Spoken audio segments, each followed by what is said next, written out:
Hey everyone. Happy Saturday. Welcome into the building. Welcome to my tea time moment with the diva. So listen guys, my tea time moment today is dedicated to number 45. If you don't know who I'm talking about, you will know in a few minutes. And listen guys, I stopped by Starbucks, but I also just finished my workout at my gym and all is going well. That's a black tea, plain, nothing in it. Okay, Diva's doing better, so much better, so that I started this journey out at 167 pounds. Okay, 167 pounds, and right now at this moment, the Diva is 157 pounds.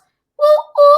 So I still got a ways to go, but I'm still doing pretty well. Okay, I gotta take some for pictures before I get too trim, and y'all be like, "Nah, you ain't lose that much weight." So I'm gonna have to take me some pictures today. But in the meantime, it's tea time, and we gotta get into this. Okay, so like I said, it's dedicated to number 45. Number 45 is 76 years young. And listen, this lesson today is about the fact that when people do you dirty, you don't have to do nothing. Their day will come. I promise you that. Karma doesn't care how much money you have, how cute you are, what your job is, your occupation, your reputation. When you plant seeds of nastiness, it's going to circle back to you. I promise you that. So when someone does you dirty, you know what? Sit back, let it be what it is, and watch God. And if you're not into religion, watch what happens, because no matter what you believe, karma is coming for you. And listen, they said karma is a bitch in hills. Okay, she coming. She gonna hit you. I hate to say this, but you know another example of karma is what's going on if you watching SWB and the Escape Queens of R&B show. Unfortunately for Latasha Scott, karma is hitting her right now. It's kicking her in the butt, and she wants to stop it. But see, here's the thing: watch what you know what the best statement is? Do unto others as you want them to do unto you. So if you talking about somebody behind their back, you're dogging them, you putting your foot on their neck, you're stepping on them, you're treating them badly, trust me, one day that's going to come back to you. And then you're going to want mercy and grace and want it to stop. But sometimes it can't stop until you have learned your lesson, so that the next time you go to do your dirt again, maybe you think twice before you do it. So back to number 45. Number 45, I don't know, he got a something happened to him, something snapped in him. And when he heard about number 44, and we all know who number 44 is, if not, go look it up. When he heard about number 44, matter of fact, I said Obama. Something about Obama, number 45, just did not like. He couldn't stand it. Couldn't stand it. So number 45, before he decided to run for office, the man was successful. Now, how he got his success, whatever, it is what it is, right? But he was successful. Had hotels, casinos, money for days, jets, airplanes, could do whatever he want. And he had a reality TV show that was very successful. Now, I've been watching reality TV for a long time. I don't know what happened. I got hooked. Once they hooked me, and I've been hooked to these darn reality shows. And I watched his show, The Apprentice. Okay. I watched it. I ain't going to say a lot of you. I watched it. And I actually liked the show. I really did. And I really liked Celebrity Apprentice. Okay. And when they would get on that round board table and be like, "You're fired," I was like, "Oh my gosh." I used to be on the edge of my seat sometimes, waiting to see who's getting fired that week, who messed up on the task. So all I'm saying is, whether you like him or not, before he even decided to run for office, he had success, mad success. But I believe he became so obsessed with number 44 that he was determined to torture number 44 for 8 years, because that's what he did. Or both terms for number 44, he got tortured by yours truly, number 45. In addition to that, he wanted to make it seem like number 44 was so stupid. Like, how did he even win? So much so, he was like, "I'm running." So that's why number 45, in my opinion, decided to run to prove that I can do better than number 44. Now, he tortured number 44 over a birth certificate, saying he wasn't a citizen. That's how he tortured him, right? And oddly enough, karma's coming to kick him in the butt. You was worried about who was born here, who wasn't, who allegedly had skeletons in their closet. And then you knew when you ran, you had so many skeletons that they was the feet and the bones was sticking out the closet, and you had duct tape on that closet, padlocks, you nailed it closed, and you thought they was never going to get out. But boom, boom, boom. Here you are. They did get out, and you're being accused of paying hush money to Stormy Daniels. They said a downfall of a lot of men is a female. Now, if you believe in the Bible, that God said, the man was made, and then they took part of man's rib to make the female.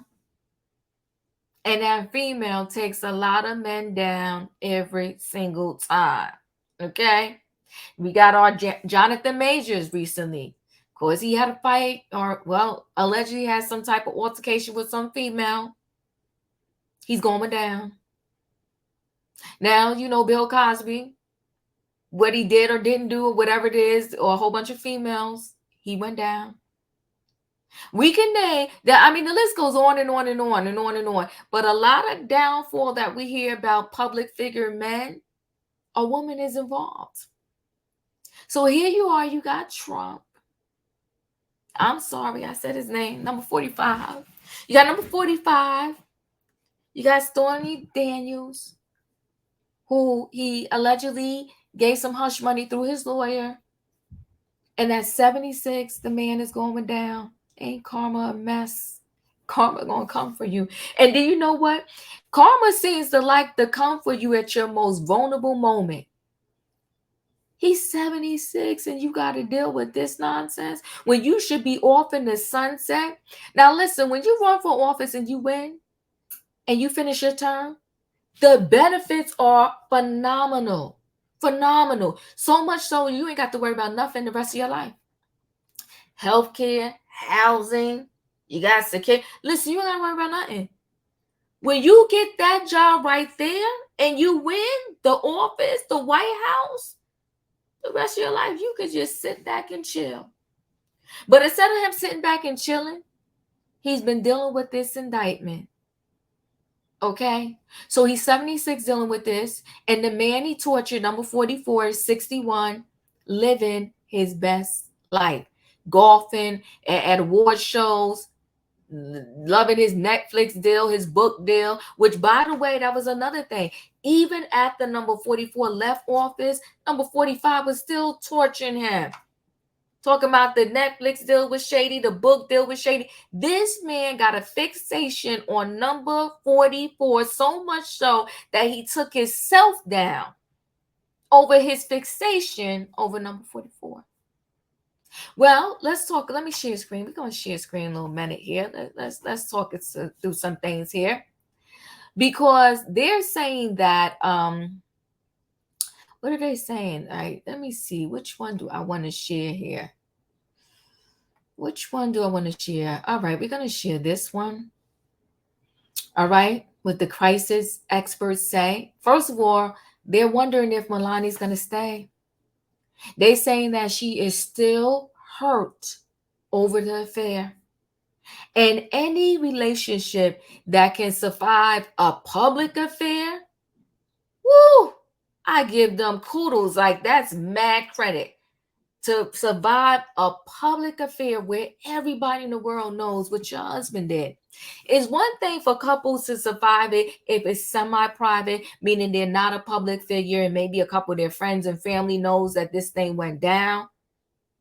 But for Manali, this was public. Not only was it public, allegedly there's some other ones hanging out there that claim they got paid that may come out too.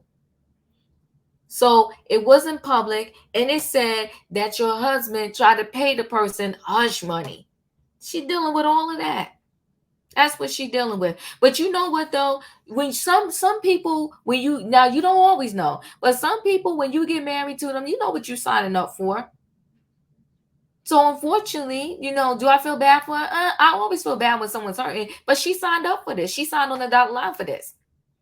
So let's read a little bit of this. It says crisis experts say Donald number 45's arrest presents rare window of opportunity for Melania. They're trying to say, well, is she going to stay or leave?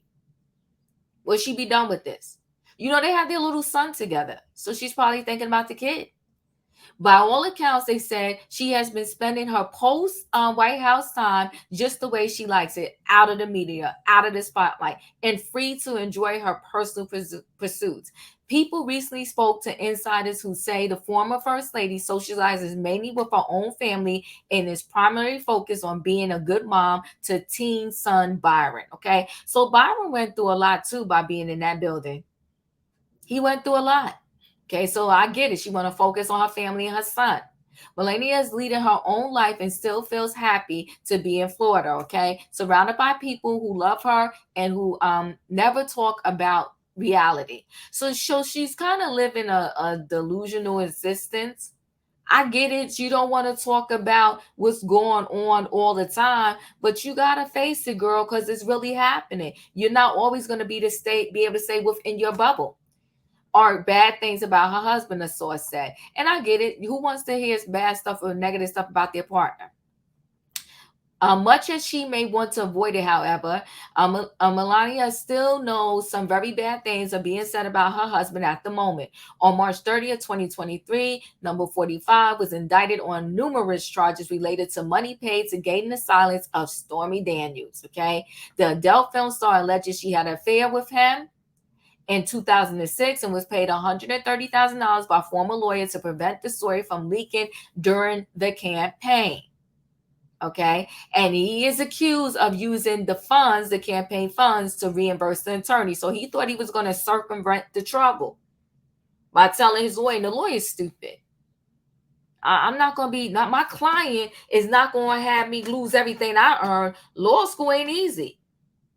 4 years of undergrad, when say 4 years of law school, that's 8 years right there. And that's if you do it all straight and you pass every single thing. That's 8 years right there. Then you got to pass the bar. Get out of here. And you want to come to me and tell me to do something illegal? No, sir. I will not be before the judge as no what do you call it? What do they call the people that get arrested? I don't know, but I'm not going to be one of those as no criminal. Get out of here. I'm not doing that. If you want to pay her, it's against my advice, and you get somebody else to do it. But no, the lawyer did it. Paid her, then got his money back. And they said he used campaign funds. Now, this man had all of this money. Why didn't he just use his own money on his own bank account? I don't know. But anyway, older Trump sons, Donald Jr. and Eric, have blasted the indictment online. Well, they would. That's their daddy. Even normally private daughter Ivanka issued a statement on Instagram saying in part, I love my father and I love my country. Today I'm paying for both. But Melania has yet to comment on her husband's historic criminal charges, which begs the question of whether she is pondering her options. I'm sure she's sick to her stomach. I mean, what do you do in a situation like this, right? It's crazy. Good luck to her. But anyway, let's continue here. So former president is scheduled to be arraigned in New York on April 4th, but it is not yet known whether his wife will join him. This is going to be shocking. We're going to have to keep our eyes out for this, right? Whatever happens, it will make a powerful statement about Melania Trump's feelings about her husband's legal troubles. Some sources claim she is still resentful over the affair he allegedly had, but is coping by keeping quiet and refusing to listen to any discussion of the scandal. Another insider who spoke to the Daily Mail tabloid says the former First Lady is staying loyal. So she's standing by her man. Okay? And would you stand by your man? I don't know. I'm not built for all of this, but you know what? That's why they said, people who can handle it usually end up together. I don't know if I'm built this way. But I can't say never, but I don't know if I'm built like that. So she's staying strong. She's focused on her family and stands behind her husband, as she always has. And the unnamed friend says, for the past the friends are always running their mouth. Always running their mouth. She don't tell my name, but I'll tell you what's going on. Give me a couple $100 and I'll give you the story. Messy.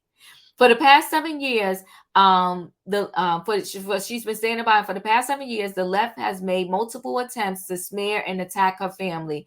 And this is just the latest attempt to bring him down. He brought himself down, sweetie. Let's be clear. And then it says the mail adds that on the eve of the indictment, the Trumps had dinner together in the dining room of their home, okay, opting to make a public showing rather than hiding from view. She wore a bright red dress, not usually something she would wear, calling attention to herself. This was certainly seen to indicate her support for her husband in the midst of the crisis. Okay. So anyway, there she is. She didn't even ever look happy when they was in the office together, right? I think she got pushed into this because I think he really ran to stick it to number 44, not necessarily that he really wanted to do this. And I think she wasn't happy with it. And when that's your face, and that, listen, this looks like a picture from when they was in the White House. If that's your face, and nobody's relationship is perfect, but for the most day, you will hope you're smiling and you're happy. She never looked happy. Don't know what she looks like now. Maybe we'll see her on the 4th when her husband has to go turn himself in. Maybe she'll stand by his side. Okay. It will look better for him if she's there. It just always does if they have a spouse, because the minute your spouse kind of doesn't support you in something, people read all into that. Okay. Let me see. There was one more thing I kind of wanted to share with you. Let me see. So this I wanted to share. Hold on one second. This was written back in 2019, and this is saying the numbers prove it. Number 45's fixation with number 44, they said, is getting worse. Okay, he's just torturing him. So they name all the times, the amount of times that number 44 would say something about, when number 45 would say something about number 44 in a day. Okay. So this says he made up a story about number 44 trying 11 times to call him somebody else, right? He expressed suspicion of number 44's post-presidency Netflix deal and book deal. He claimed, not, number 44. So anyway, number 45 mentioned his predecessor's name 10 times in one cabinet meeting 2 weeks ago. All 10 were unprompted. Just obsessed, okay? Number 45 has had a years-long fixation with number 44 that predicates his presidential campaign, but it has appeared to intensify in recent months, at least judging by the frequency of his public disparagement. Okay, he just tortured him. So October captured a 5-month stretch in which number 45 talked or tweeted about number 44 far more than he did at any other point, okay, in his presidency. Number 45 used number 44's name 106 times in June. That's obsession. The most of any month of his presidency. 80 times in October. Insane. His third highest monthly total, 68 times in July. His fourth highest monthly total, 61 times in August. His fifth highest monthly total, 51 times in September, and his ninth highest monthly total. Okay, so this man has literally just said, number 44's name out of his mouth probably a million times. All right, just would not let up. Now, the last thing I want to talk about is that and that obsession cost him where he's at today. It's karma. It's karma coming back to bite him in the booty. Now, the last thing I want to talk about is they're saying they're not sure if they're going to clink him up, right? So they're not sure if they're going to click him, but he will have to do a mugshot, and he will also have to, do fingerprints. Now, let me tell you, I don't know if this is going to happen to him. It's alleged that number 45 wears a toupee. Now they're saying, do you have to take off a wig for a mugshot? So what I read was that when you do a mugshot, the reason why they strip you down is because the picture has to be 100% close to who you are without any attachments, okay? And that is why they make you take it off, not to humiliate you, right? So if he has to take off, if he does have um a toupee and he has to take it off, that's going to be just craziness when that mugshot comes out, right? And so here it says, do you have to take off a wig for a mugshot? And this person here is a little cray cray, but we're going to read it, okay? So she goes, I was recently pulled over for a traffic violation in which I got arrested. While being searched, the officer asked me to remove any hairpins and hair ties from my hair. I did. Then she proceeds to ask me, was the hair I was wearing real? I informed her that it was a wig, and she told me that it had to be removed. I suffer from alopecia. So you suffer from alopecia, and it embarrasses you to take off your hair. Why are you in these streets cutting a fool and doing stuff that's going to make you get arrested? But this is off topic. I'm just trying to tell you that he might have to take off this darn toupee, okay? But this woman right here needs help. So, and she said, and have been wearing wigs for years as part of my everyday look. I was so embarrassed and humiliated that I was forced to take a mugshot bald with patches of hair, and I never been asked to do that before with previous mugshots. So you just keep doing the same, just doing crimes, knowing that you embarrassed if you got to take your hair off, and you mad because they let you slip through for the other mugshots, but this one it was like, no, we following protocol, take it off, okay, girl, okay. But I don't go out in public without my wig. I was very uncomfortable and embarrassed in this situation. Well, this is a situation you shouldn't have got yourself into in the first place, and apparently you're a repeat offender if you got several mugshots, but I'll carry on. I was only in the station about 30 minutes, handcuffed to a bench. Why was my wig an issue, especially since I didn't have to go to a cell? Well, they're gonna tell us why. So here's the answer, okay? So this is a member of the New York Bar, a contributing attorney said this. The wig was an issue because it is not part of you. Okay, it is not your real hair. It can be changed out at will for a different wig. It therefore does not help identify you. You had to take off the wig for the same reason that a man with a male pattern baldness who always wears a hat would have to take it off.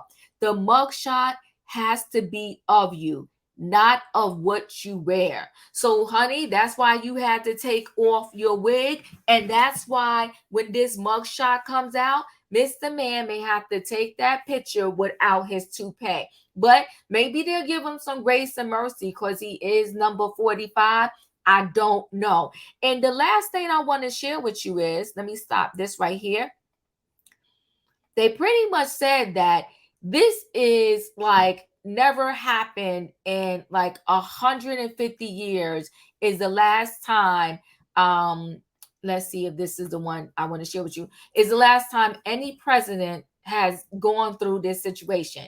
So they say, yeah, a president has faced arrest before, number 45, for carriage speeding. Okay, speeding, that just tells you 150 years ago, when we didn't even have cars, let alone maybe, a Tesla or BMW or something like that, over 150 years ago, and the person was just accused of speeding, the president at that time, and that's why they got arrested. So that's why number 45 is really making history with this indictment and this arrest. Okay, so let's see.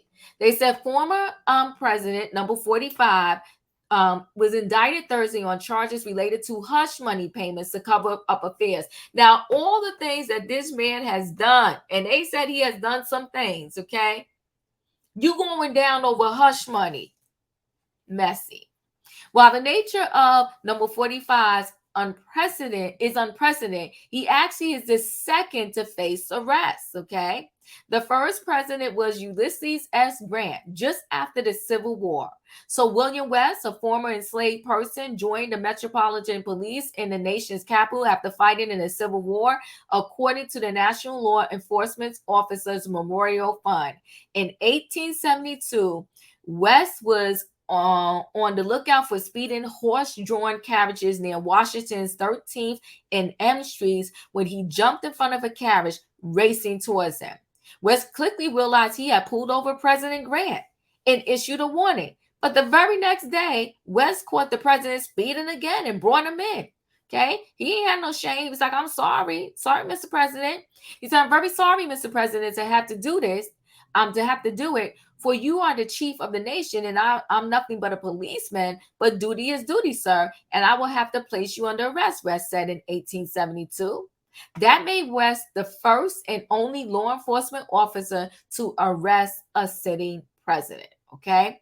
So Grant was released on a $20 bond, which equates to under $500 in 2023.